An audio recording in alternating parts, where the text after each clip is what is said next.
From deep within the undrained Republican-filled swamps of Florida, this is the KrassenCast, defending what's left, with hosts Brian and Ed Krassenstein.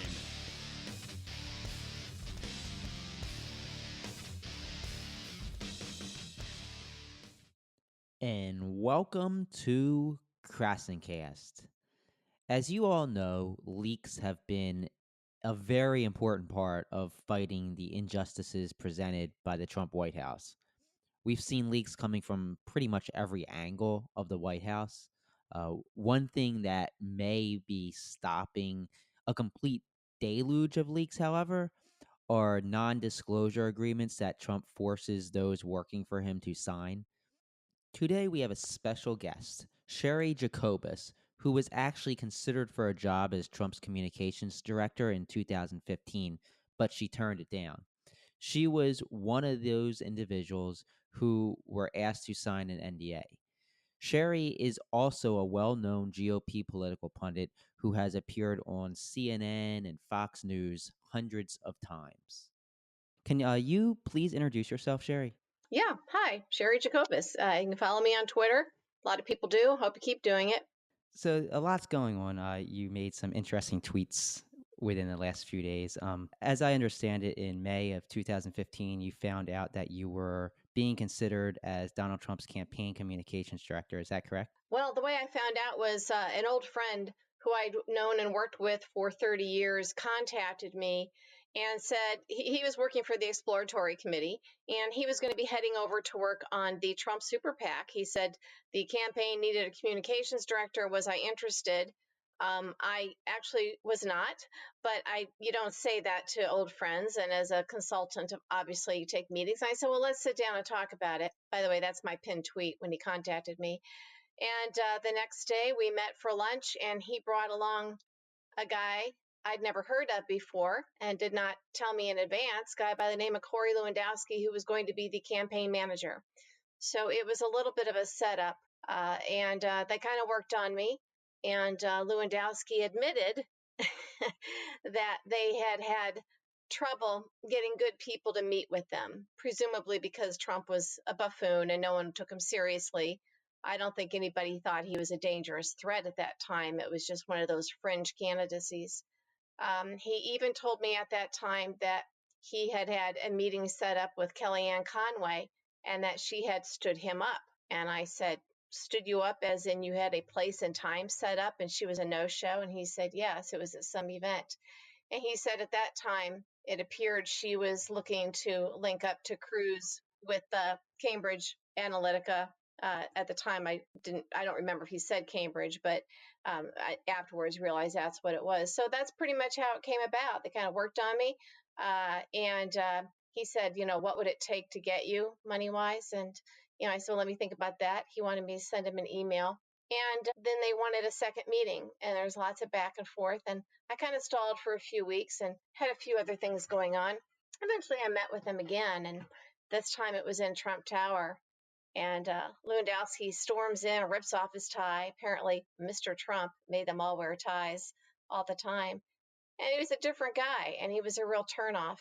And there were some temper eruptions, and, I was just shocked that he was behaving like this in front of me. And I couldn't get out of there fast enough. But during that time, both of those meetings, he did, it was very clear that Trump had a super PAC. Lewandowski openly talked about this sanctioned super PAC. Even in front of me, asked someone, and I don't recall who. And this was all while they were denying that they had a super PAC, correct? This was prior to the announcement of the campaign. And so, but he asked somebody, had the papers been filed? But they clearly had the super PAC. He was talking about it so openly. I got to tell you guys, I'm sitting there thinking, wow, did the rules change on this stuff? And, I didn't know, I don't pay a whole lot of close attention to all of the campaign finance rules, but it was really, they were that open about it. But again, it was before the launch. So after that meeting, my friend told me that. Yeah, can I just cut you off? So basically, the campaign finance regulations say that you can't coordinate with any super PAC. So you're saying that they were coordinating with a super PAC?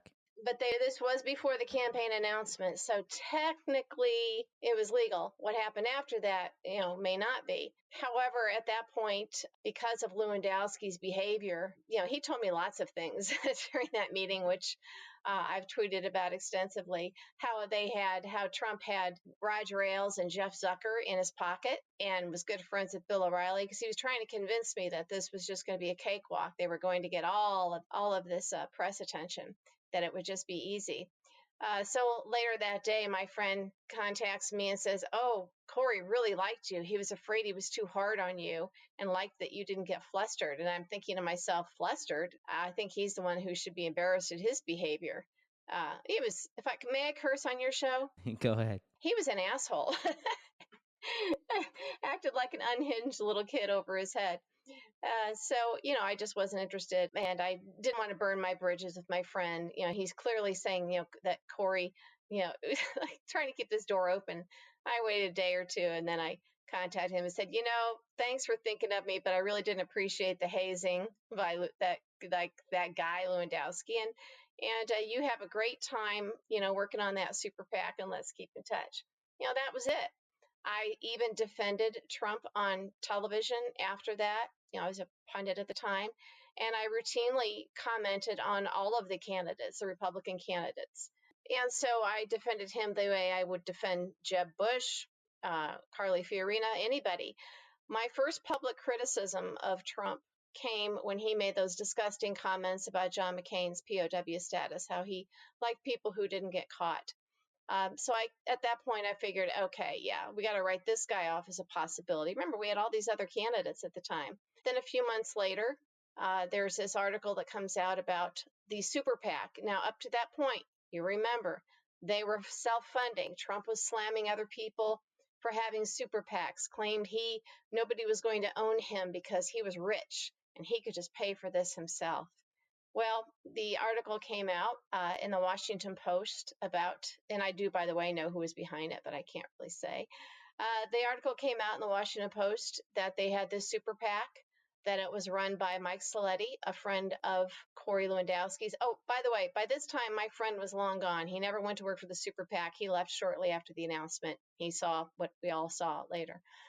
But I knew there was this super PAC because it had been talked about in front of me. Lewandowski threatened to sue the Washington Post, slammed the phone down, hung up on Matea Gold, the reporter. And they even had tracked and said, Trump had gone to two of these fundraisers for this super PAC. One of them was at Jared Kushner's parents' house. Jared Kushner's mother had seeded the super PAC with $100,000. His father, of course, is barred from giving to campaigns because he had spent time in prison. So, the big casino owner friend of Trump's had seeded the super PAC with $1 million.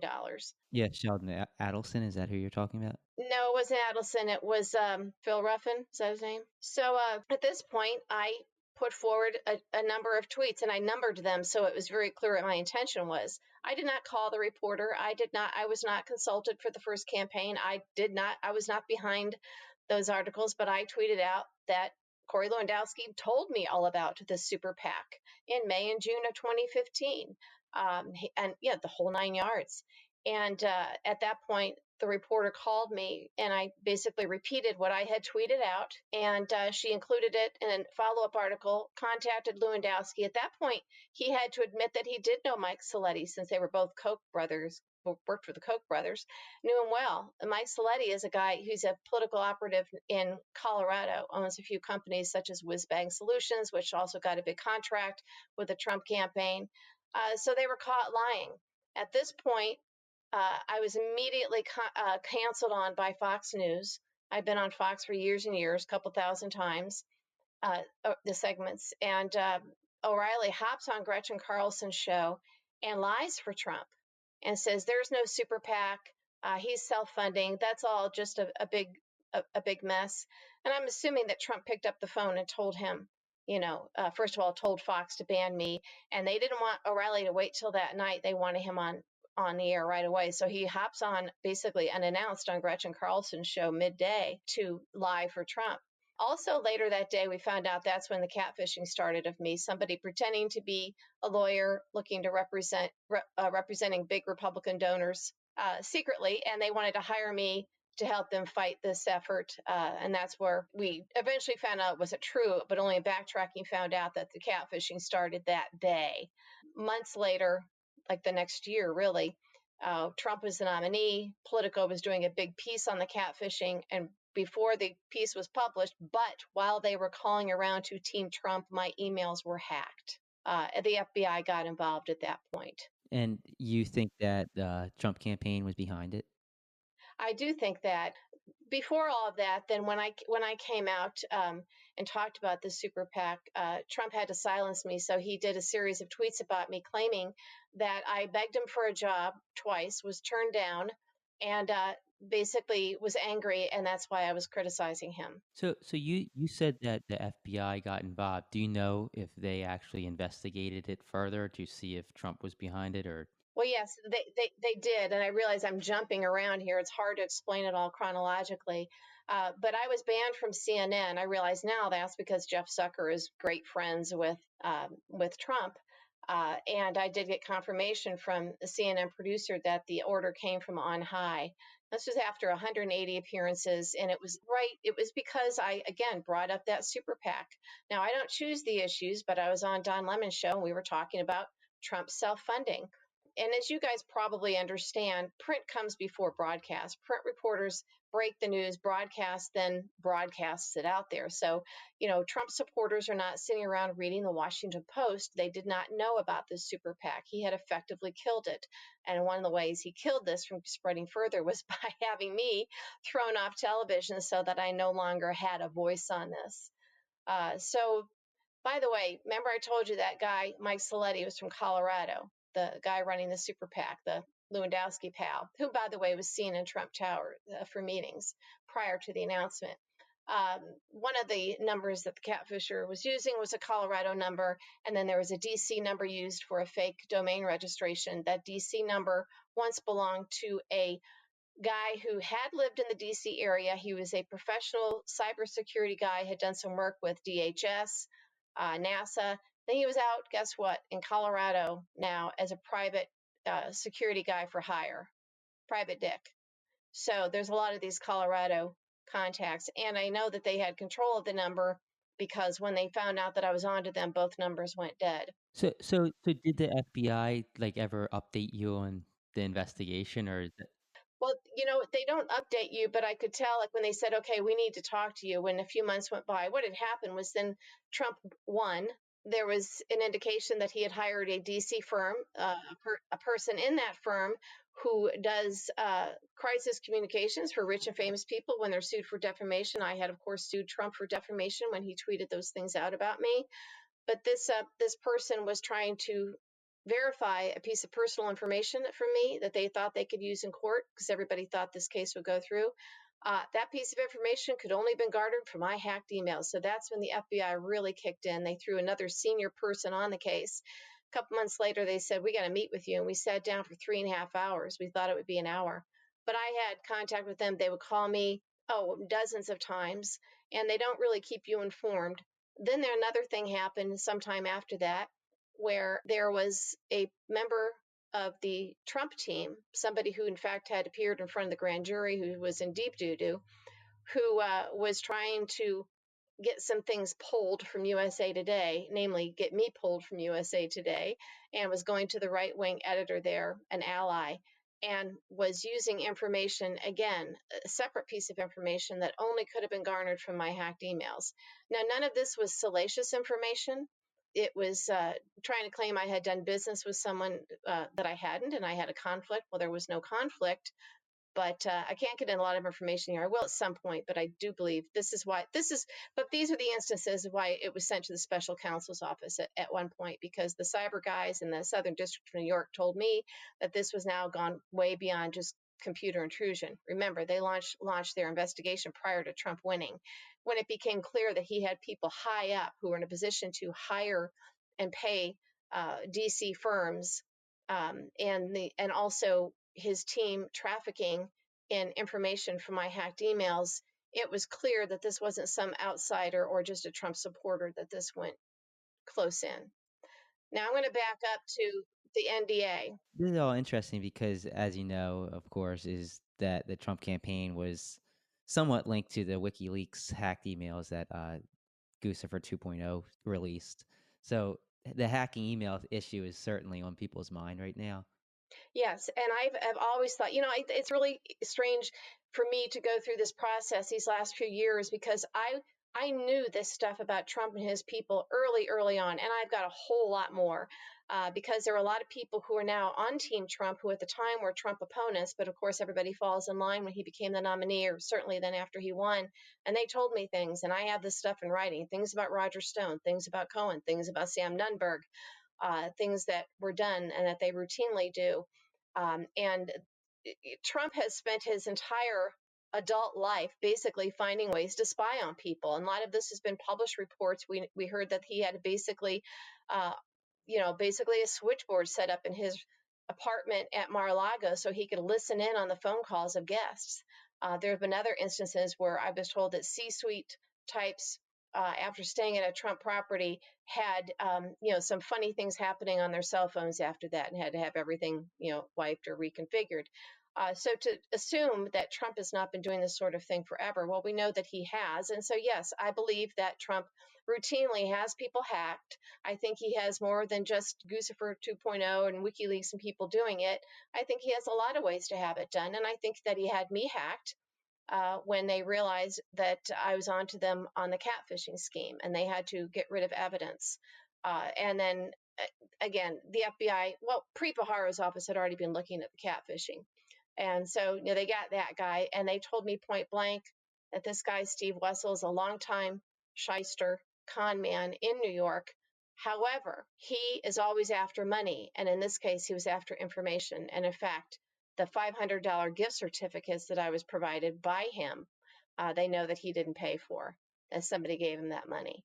And they actually did raid his apartment. So there's a whole lot of things that I've been going through for several years, including being told that I was in danger the night that we realized the Trump people might have figured out that I was onto them on the catfishing.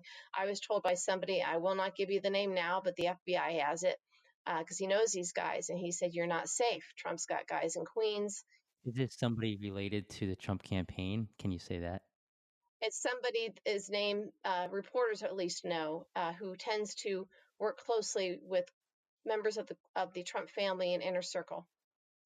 Kind of latches onto them, but they accept him. But somebody reporters know. He said, "You're not safe. We need to get a squad car." He says, "Are you in a brownstone?" Or he says, "Are you in a doorman building?" I said, "No, I'm in a brownstone." He goes, "Oh, we got to get a squad car in front of your building." I'd been working in politics a And lot of years, and I've been involved in some pretty heavy stuff, but never in my life anything like this. In that instance, I knew that we're dealing with a whole different animal here. This is not okay. This is different. and this person told you that Trump had guys in Queens and they were gonna harm you in some way. Guys in Queens who were probably on their way over to, cause me some harm. And this is what I was going through. I was living in New York at the time. Eventually, I did give up that apartment and then moved into a safer situation, and then eventually had to leave, left New York altogether. And now remember, these guys whoever hacked my emails, this happened uh, around August 23rd, 24th. So any information after that, they didn't have access to because I changed emails. So the information that they were using that they thought was damaging wasn't, and it wasn't personally damaging. They were trying to do things, I guess they thought they could change the venue of where the lawsuit would be conducted, try and make sure I couldn't have a lawyer, that sort of thing. Now, what happened too, I'm going to back up here to how the lawsuit came about. When Trump defamed me in tweets, and he did it twice, and I realized that I was now banned from CNN, they wouldn't even talk to me and let me, prove. I mean, I could prove obviously that Trump was lying about me. I did not realize at first that this was just Zucker doing a favor for his buddy Trump. Jeff Zucker, when he was head of entertainment at NBC, had greenlit The Apprentice for Trump, and made it their careers. So yeah, Trump was. Yeah, a lot of people don't realize how friendly Jeff Zucker, the head of CNN, is with Trump, because CNN's typically I'm not gonna say anti-Trump, but they're not like falling in line like Fox News has. Well, at that time they were. They basically, remember there was a uproar from CNN employees when they had a big employee town hall, and this was in print. This was reported where they were like, we think that we're creating this guy. All the camera time that we're giving Trump, we're making him the nominee. And Jeff Zucker said, keep the cameras on him till the eyeballs leave. So CNN, I think even more so than Fox, is responsible for Trump becoming the nominee and the president. Because Jeff Zucker is not a news guy. He doesn't know how to get ratings being the best in news. So he can only go with what he knows, which is this reality show crap. And that's why we are where we are now. I also think that he's got a little kabuki dance going on with Trump now, where Trump continually slams CNN so that everybody watches CNN. And he never mentions MSNBC, which cleans CNN's clocks and the ratings, as well as Fox. You don't hear Trump going after Rachel Maddow, and she's the bomb. But I want to go back to when I was defamed.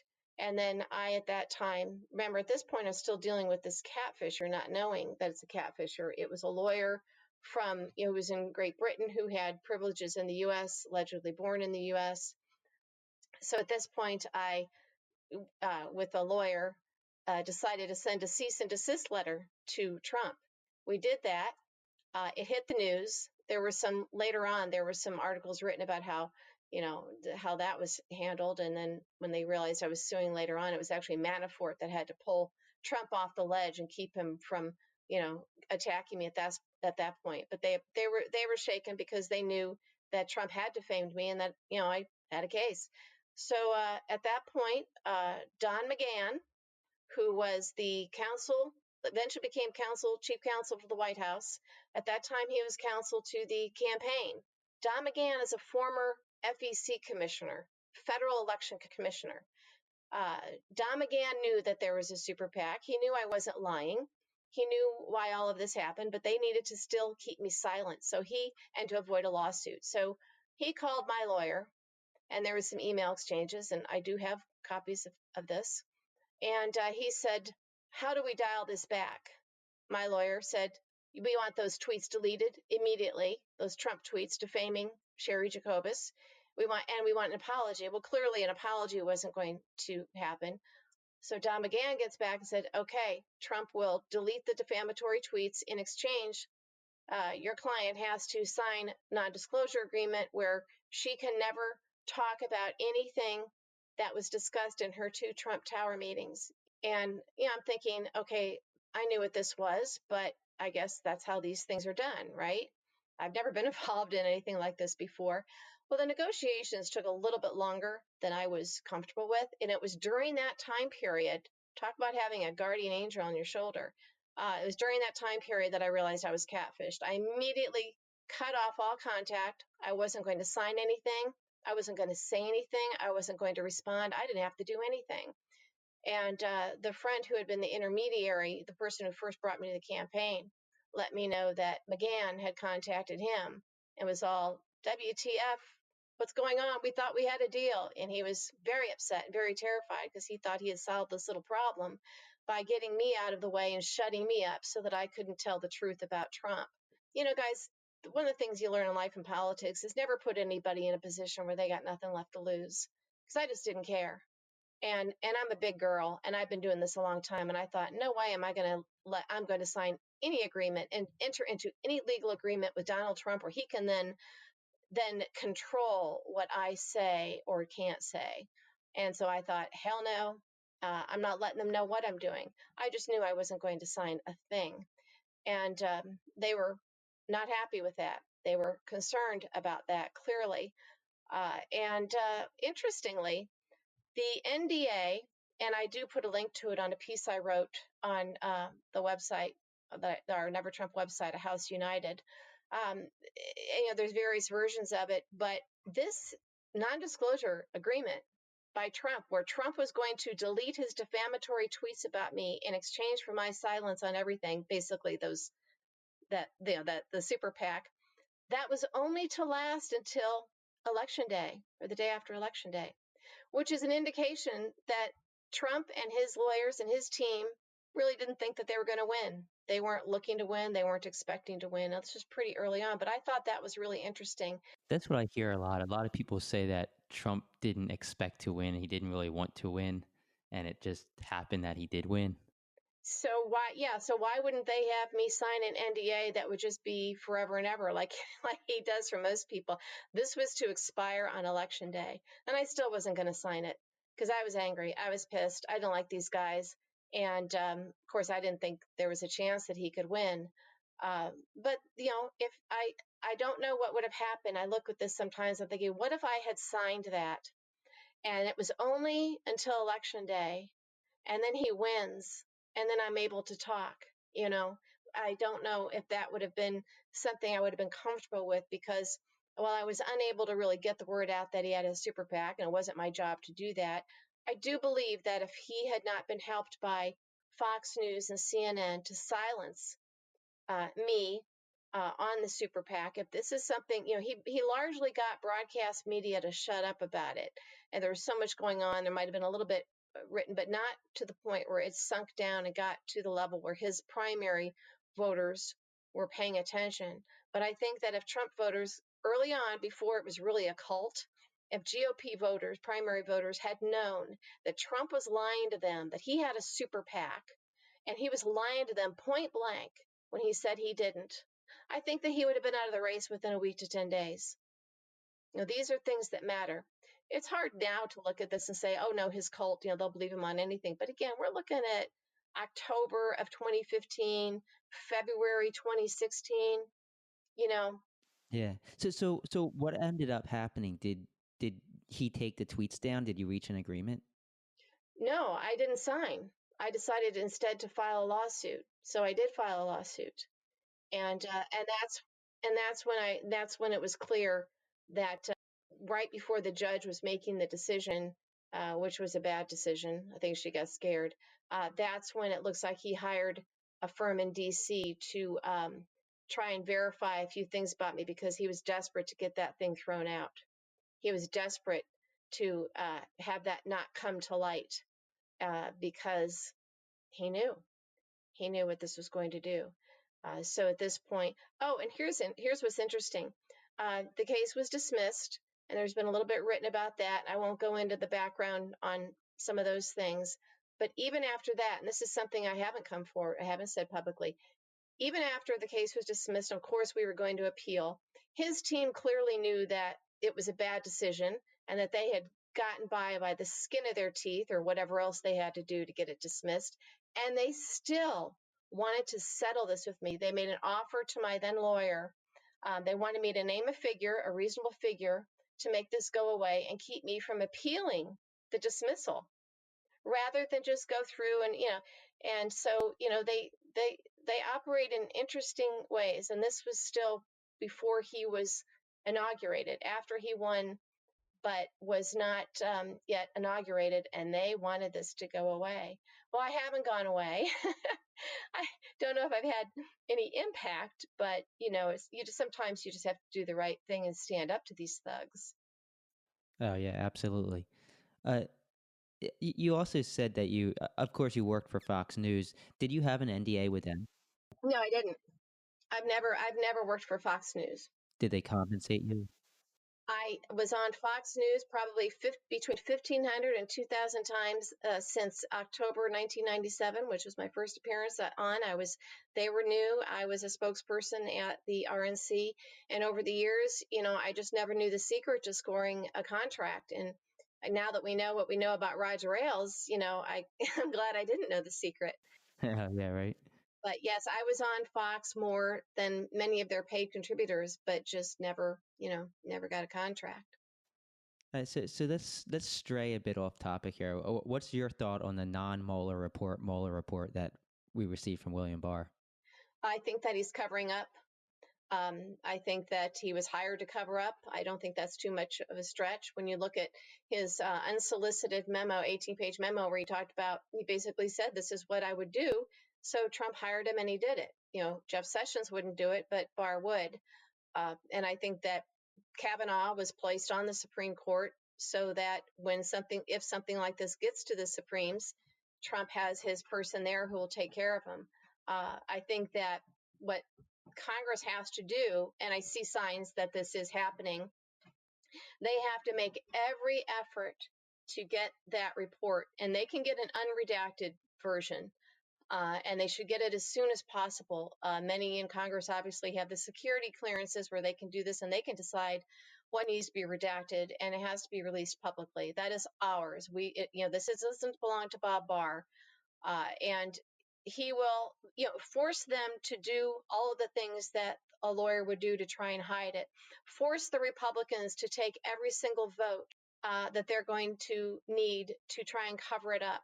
Get them on the record so that when they go home and every time they step out of their door to campaign for reelection in 2020 or to campaign or get the endorsement of Trump, what's on the minds of the voters is what are you covering up? And I think it's probably a good thing that there's a lot of buildup. I saw Pelosi today talking about the fact that she thinks Barr is stonewalling.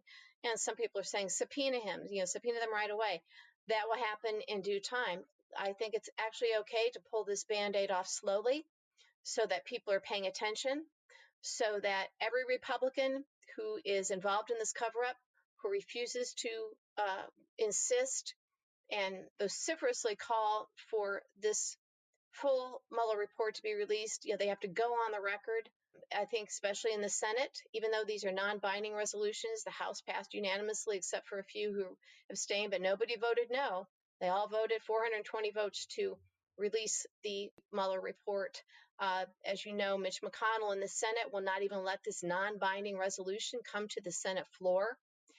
Because he knows that Republican after Republican after Republican, with the exception of Lindsey Graham, Comrade Lindsey Graham, Republicans will be forced to vote yes on this. And if they vote no, that will be something that they will have to answer to their constituents every day for the next 2 years.